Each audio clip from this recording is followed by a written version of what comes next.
Oi pessoal, eu sou a Cris e você está no canal Leio Tudo Que Gosto. O vídeo de hoje é sobre pronúncia em inglês, então vem comigo. Então galera, já deixa o like agora no início do vídeo, porque se deixar para o final você esquece. E se você não gostar, depois você pode tirar o like, não tem problema. Gente, no vídeo de hoje, que vai ser um pouquinho diferente, eu vou conversar com vocês sobre a pronúncia correta de alguns autores, dos nomes de alguns autores. Eu faço assim correta porque aqui no Brasil tá tudo certo da gente pronunciar do jeito que a gente quiser. Claro que sim, sabe? Eu sempre uso um exemplo com os meus alunos. Sim, eu sou teacher. Eu sempre uso um exemplo do ketchup. Algumas pessoas falam ketchup, algumas pessoas eu já ouvi até ketchup. E a gente está no Brasil e está tudo certo, a gente fala ketchup.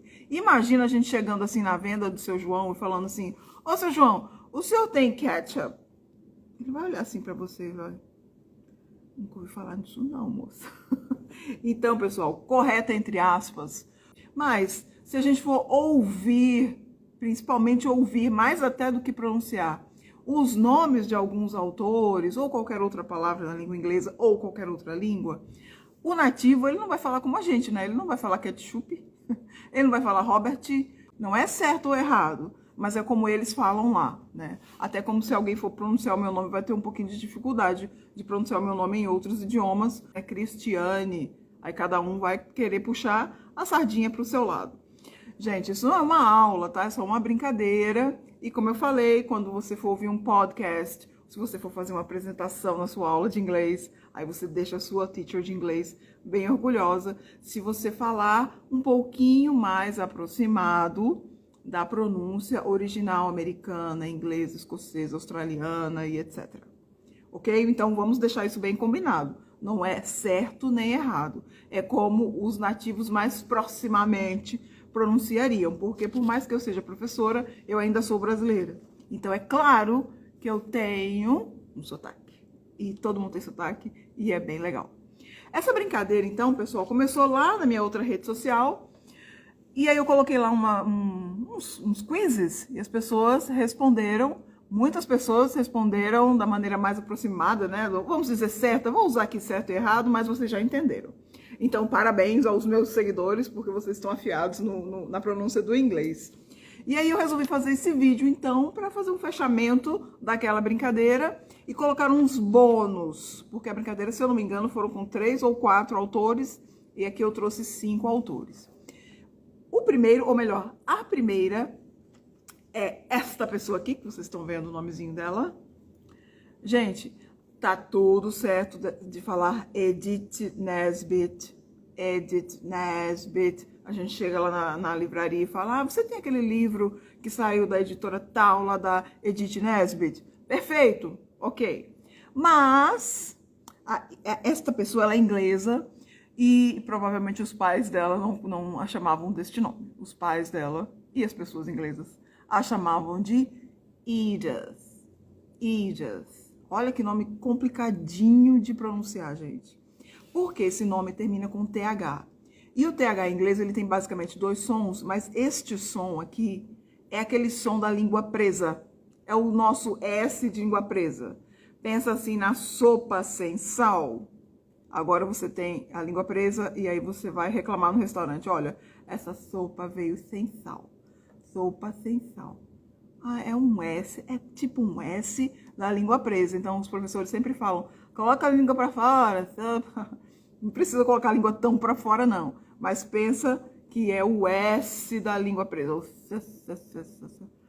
Aí os meus alunos falam: mas é S, é F ou é T? Não é nenhum dos três. Não é nenhum dos três. É um som que não existe na língua portuguesa. Esse som, sim, não existe. A não ser que você tenha a língua presa, né? Esse som não existe. Então, o que o nosso cérebro faz? O nosso cérebro quer familiarizar esse som para que a gente entenda, para que a gente fique mais confortável com esse som. E aí a gente acaba realmente ouvindo ou F, ou S, ou até T, dependendo da palavra. Mas, originalmente, é aquele Edith. Edith. E é Edith. A primeira sílaba é a sílaba tônica, né? Stress syllable é o I. Edith, Edith, Edith. Edith Nesbit. Tem uma outra americana que é a Edith Wharton. E aí, gente, se vocês se lembrarem daquele filme Crimson Peak, com Tom Hiddleston, eu não me lembro o nome da atriz, ela tem um nome bem estranho, um nome russo, se não me engano. Mas a personagem lá do Crimson Peak com Tom Hiddleston é Edith. E eu acho que o Guilherme Del Toro quis meio que fazer uma homenagem às escritoras daquela época ali, daquela era vitoriana. Edith Nesbit foi bastante famosa por escrever histórias infanto-juvenis, mas se lançou também nas histórias de fantasma, nas histórias fantásticas, algo que os escritores daquela época faziam muito. Então, a maioria tinha um ou alguns contos de fantasma para chamarem de seu. Então, Edith Nesbit. O próximo autor, a maioria errou, gente. Esse aqui. Tchá, o Estevão Rey. Gente, o Estevão Rey, eu gosto de chamar ele assim, a portuguesar. Tá tudo bem se você falar Stephen King, se você falar Stephen King também tá tudo bem. Principalmente, eu acho que a maioria das pessoas vão falar assim, porque a gente vê um PH, e claro que o PH, na maioria das vezes, tem som de F, né? É o PH da farmácia, de antigamente. E em inglês também. Então, photo, né? Photograph. É com PH e a gente pronuncia com o som de F, photo.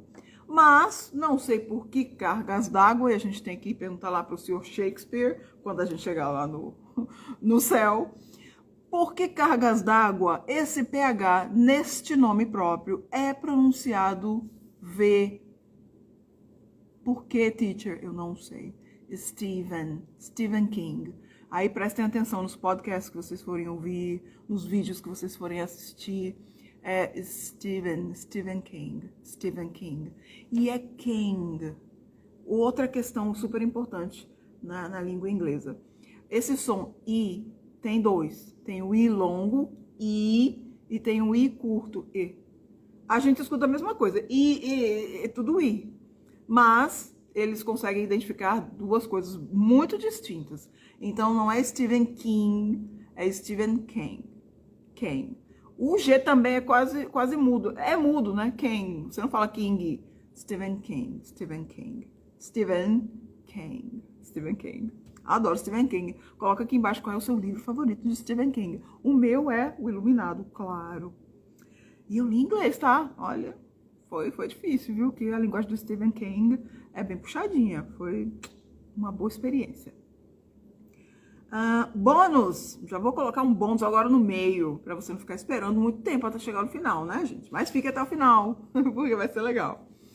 Esta autora maravilhosa aqui, gente, eu gosto muito dela. Se você ainda não leu o conto A Loteria da Senhora Shirley Jackson, termine esse vídeo e procure A Loteria da Shirley Jackson, porque ele é, assim, impressionante, ele é um contaço. Olha, Shirley Jackson, não Shirley, não Shirley, e se você pronunciar Shirley, aqui no Brasil tá tudo certo, mas se você falar assim com um gringo, provavelmente ele não vai entender. Shirley, esse I é o mesmo do Ken, Shirley, não é I, é E. Eu falo para os meus alunos que é como se fosse um Izinho minúsculo com um acento circunflexo, E, né, gente? Não tem isso em português. Mas é Shirley. O R, ele é sempre enrolado, né? Se for American. A Shirley era American, então a gente enrola o R. Shirley, not Shirley. É Y no final, é pronunciado I. Assim como Disneyland, Disney World, Mickey Mouse. É Y pronunciado como I. Então é a Shirley Jackson. Não Jackson. Shirley Jackson. Leiam A Loteria da Shirley Jackson para começar, se você ainda não leu os romances dela, que são sensacionais. Bom, seguindo então, eu trouxe um escritor Irish, um irlandês, famosão, nosso paizão dos vampiros, nosso querido Bram Stoker. Tá, não vou entrar no mérito aqui do Bram ou do Bram, como ele é irlandês, é Bram, né? O som do A é mais aberto, assim, Bram. Aí no som mais americanizado seria Bram. Primeira coisa, o M é articulado. Em português não faz diferença se a palavra tiver M ou N, né? Também aquele N. Em inglês o M ele é bem articulado, então é Bram, Bram ou Bram, mas articule o M, fecha a boca para falar M, fecha a boca para falar Bram. Bram, Bram. E aí a minha pergunta lá na outra rede social era se era stalker ou se era stoker. Eu ouço muito as pessoas falando Bram Stoker. E não é, gente. É Bram Stoker. É um som de O. Bram Stoker. Bram Stoker. O pai do Drácula. Bram Stoker. Lá no British English, né, no inglês da Inglaterra, no inglês da Irlanda, no inglês, eles não pronunciam o R enrolado como a gente faz no American. Então eles não falariam então Stoker, eles falariam Stoker. Então eles puxam a última vogal, Stoker. E o Bram Stoker, é O. Foco lá na minha brincadeirinha era se era O ou O.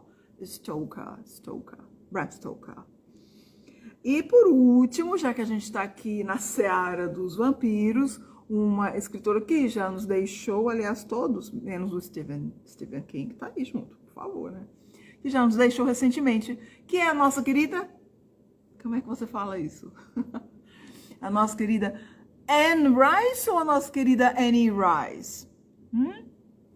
Anne Rice. Essa letrinha, a bendita letrinha E no final, ou E, no final da palavra, na maioria das palavras em inglês, essa letrinha não é pronunciada, gente. Então a gente não fala N, né? Em português, a gente pronuncia tudo que vê. Tá escrito, a gente pronuncia. Às vezes nem existe a letra e a gente pronuncia.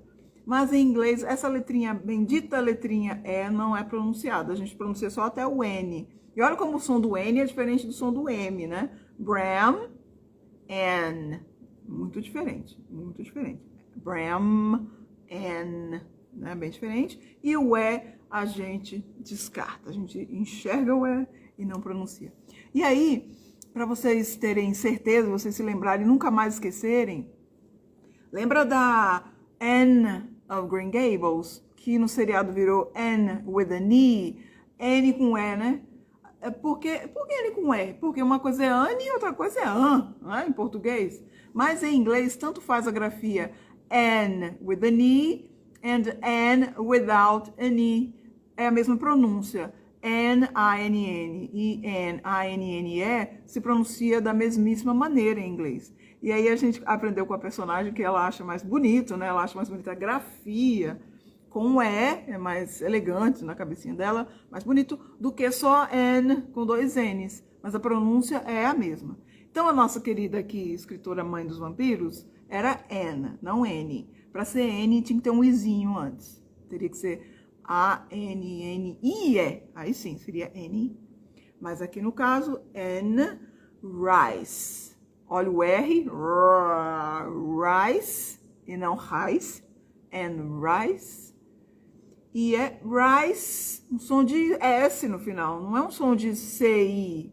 N Rice, não, lembra que eu acabei de falar que o E não é pronunciado? Então a gente não fala Rice, a gente fala Rice, como se fosse um som de S.